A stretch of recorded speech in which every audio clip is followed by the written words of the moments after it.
Label pour redonner confiance dans le journalisme.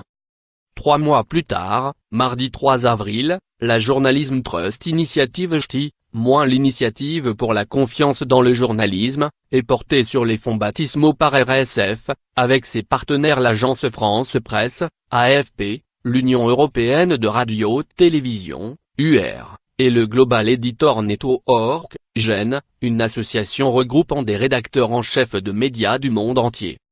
Ce projet part d'un constat: dans le nouveau système de l'espace public, les informations fausses circulent plus vite que les vraies, s'inquiète Christophe Deloire, secrétaire général de RSF.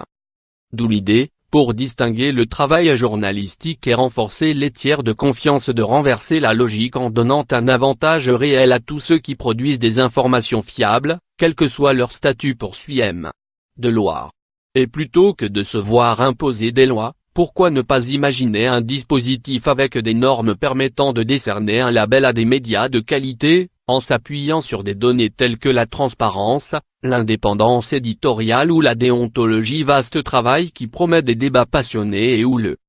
Dans un premier temps, RSF lance, à partir de mardi, un processus ouvert à tous ceux qui sont concernés dans le secteur sous l'égide du Comité européen de normalisation, CEN, médias, associations et syndicats professionnels, instances d'autorégulation, plateformes numériques, annonceurs et représentants des intérêts des consommateurs.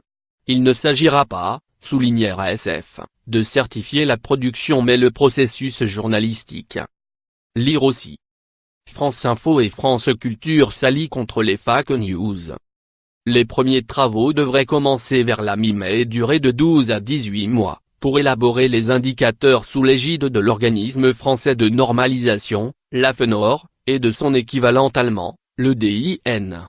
Le groupe de travail du CEN sera présidé par Claudio Capon, ancien directeur général du radiodiffuseur public italien RAI.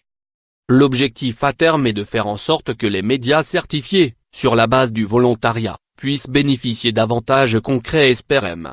Deloire. On pourrait imaginer, par exemple, un traitement privilégié par les algorithmes des moteurs de recherche et des réseaux sociaux, permettant une plus grande visibilité et donc des recettes publicitaires plus importantes. Des contacts ont été établis avec Google et Facebook pour leur présenter la démarche. Les annonceurs pourraient également être intéressés. Lire aussi.